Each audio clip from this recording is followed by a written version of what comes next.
오늘 사연은 한 용기 있는 엄마의 인생의 경험에서 우러나온 직감으로 아들을 위험에서 구하게 된 사연입니다. 사연을 듣기 전에 구독과 좋아요 눌러주셨는지 확인해 주시고 꼭 한 번씩 눌러주십시오. 영상 제작에 큰 힘이 됩니다. 그럼 사연 시작하겠습니다. 서울 외곽의 한 단독주택. 그 집에는 나와 아들 둘뿐이었다. 어렸을 적 남편을 사고로 잃고 나는 홀로 준영이를 키웠다. 준영이 대학을 졸업하고 회사에 들어간 후로 그들의 생활은 조금씩 안정되어 가고 있었다. 하지만 그날 저녁 아들이 데려온 한 여자를 본 순간 그 아이에게서는 뭔가 설명하기 어려운 묘한 이질감이 느껴졌다.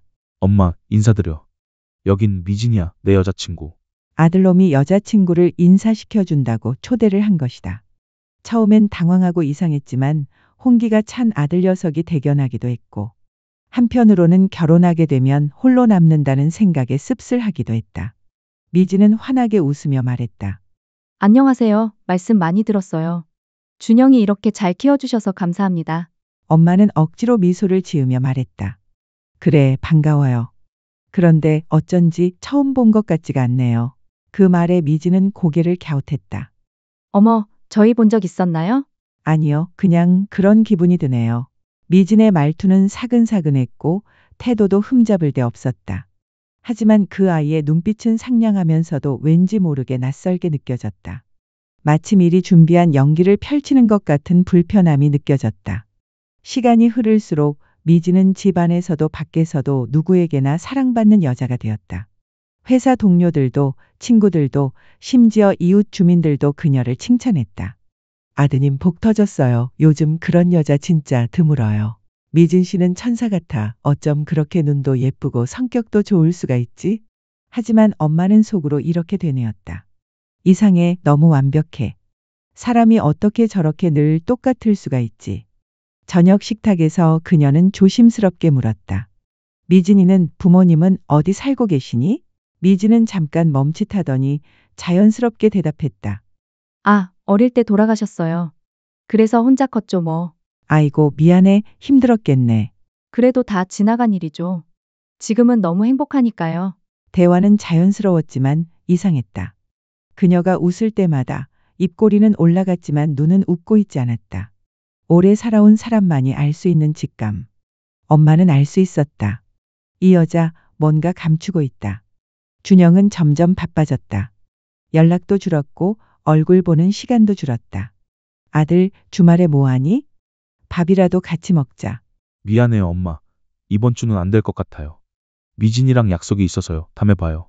다음에라는 시간은 쉽게 오지 않았다.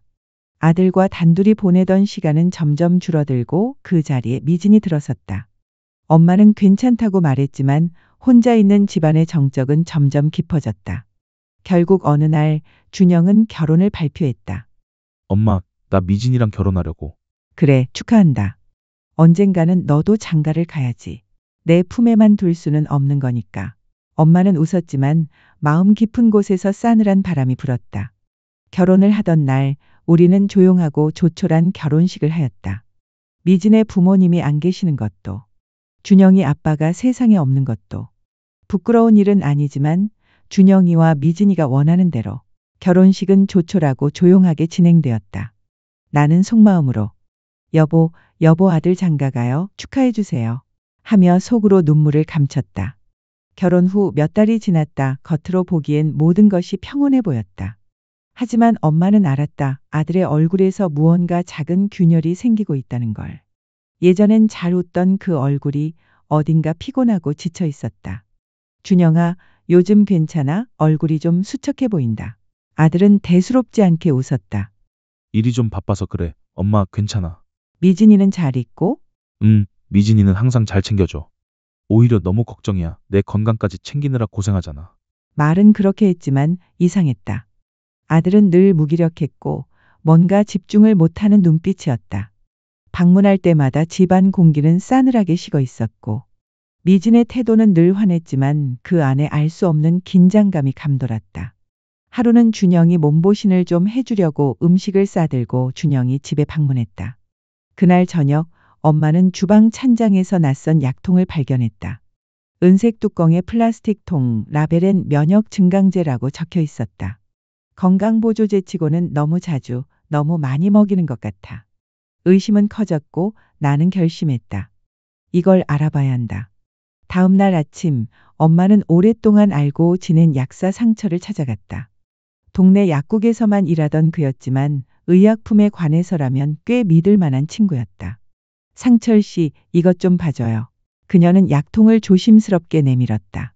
상철은 라벨을 훑더니 뚜껑을 열고 냄새를 맡았다. 이거 일반 면역제가 아닌 것 같은데요. 성분 좀 분석해 봐야겠어요. 라벨도 이상하고. 확인하고 연락드릴게요, 어머님. 며칠 후 상철은 다급한 얼굴로 다시 엄마를 찾았다. 이 약 준영이 복용하고 있다 그랬죠? 지금 당장 끊게 해야 해요. 왜요? 뭐가 들었는데요? 간을 피로하게 만들고 중추신경을 억제하는 성분이 있어요. 오래 먹으면 무기력증이나 우울감이 올 수도 있어요. 그 말을 듣는 순간 두 다리가 풀리면서 주저앉았다. 뭔가 퍼즐이 맞춰지는 것 같았다. 아들이 보여주던 그 모든 증상, 그건 단순한 스트레스가 아니었다. 미진이 계획적으로 이 약을 복용하게 하고 있는 것이다. 도대체 왜 그랬을까? 그냥 지켜만 보고 있을 수 없었다. 엄마는 결심했다. 혼자선 감당할 수 없다. 그래서 상철에게 모든 이야기를 털어놓았다. 미진을 처음 본 날부터 느꼈던 이질감. 그리고 점점 망가져가는 아들의 모습. 저 여자가 우리 준영이를 망치고 있어요. 그런데 겉으론 너무 완벽해서 아무도 의심을 안 해요. 상철은 한참을 듣더니 고개를 끄덕였다. 같이 가요. 어머님 혼자 가시기엔 뭔가 불안해요. 제가 약 얘기도 정식으로 설명하겠습니다. 그렇게 두 사람은 아들 집으로 향했다. 누구세요? 그녀는 평소처럼 웃으면서 맞이했다. 미진이는 처음 본 낯선 남자를 보고 어머님 이분은 누구세요? 라고 물어보았고, 너 지금 우리 준영이한테 무슨 짓을 하고 있는 거냐? 네가 지금 먹이는 그 약 정체가 뭐야? 라고 얘기하였다. 약 얘기가 나오자 그녀의 얼굴은 서서히 달라졌다. 곧 바로 상철이 이 약에 문제가 있는 것 같아요. 어떻게 구하게 된 건가요? 문제요? 어떤 문제요? 라며 미진은 고개를 갸웃하더니 눈빛이 차갑게 식어갔다. 이제 와서 뭘 어떻게 하시게요? 벌써 다 늦었는데. 그 순간 준영이 뒤늦게 귀가했다. 무슨 일이야? 다들 왜 이렇게 분위기가? 엄마는 아들을 바라보며 조용히 말했다. 내가 먹고 있는 그 약. 미진이가 준 그거 몸에 안 좋아. 진짜 위험한 약이야. 준영의 눈이 흔들렸다. 하지만 미진은 더 이상 감추지 않았다. 거실은 정적에 휩싸였다. 미진의 입꼬리가 서서히 올라가며 그간 숨겨왔던 본 모습이 드러나기 시작했다. 그래요, 맞아요. 이제 다 알았으니 굳이 숨길 필요 없겠네요. 그녀는 조용히 말했지만 그 안엔 냉소와 분노가 담겨 있었다. 준영은 혼란스러웠다. 마치 꿈에서 막 깨어난 사람처럼 허공을 바라봤다. 미진아, 무슨 소리야? 그게 다 무슨 뜻이야? 당신은 참 순진해. 그래서 내가 사랑했는지도 몰라. 하지만 나한테 필요한 건 당신 자체가 아니었어. 당신이 가진 것들이었지. 그녀의 말에 모두 숨이 멎는 듯했다. 아들이 무너지는 눈빛으로 그녀를 바라보았다. 그러던 순간 미진은 천천히 주방 쪽으로 걸어갔다. 상철은 이상함을 감지하고 따라섰다. 그녀는 싱크대 아래를 열어 가위를 꺼내 쥐었다. 눈빛은 더 이상 평온하지 않았다.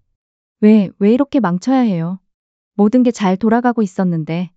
당신만 아니었으면 모든 게 성공적으로 마무리되고 있었다고.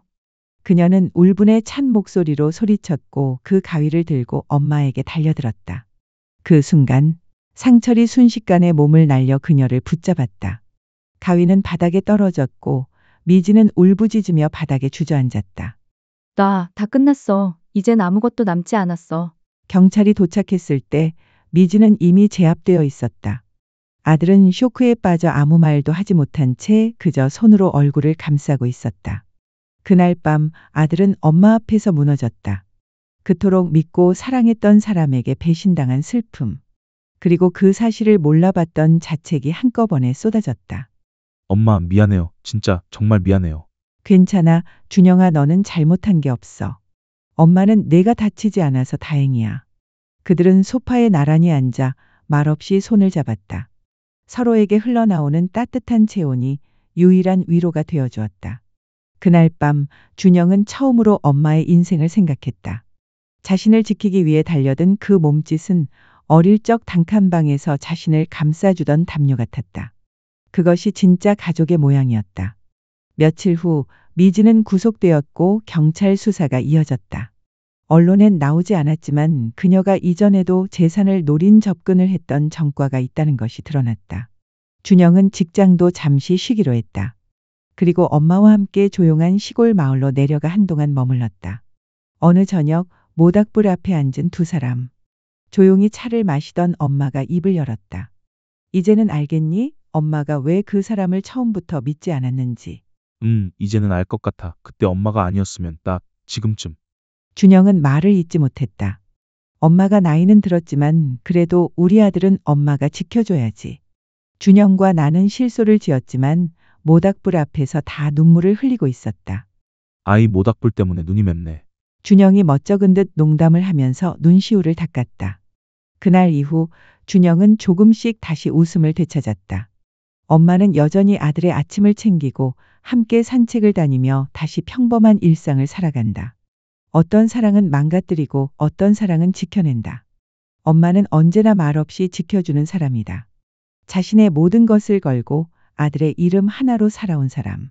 준영은 그렇게 다시 깨닫는다. 사랑이란 단어의 무게를 그리고 그 끝까지 놓지 않는 손의 온기를.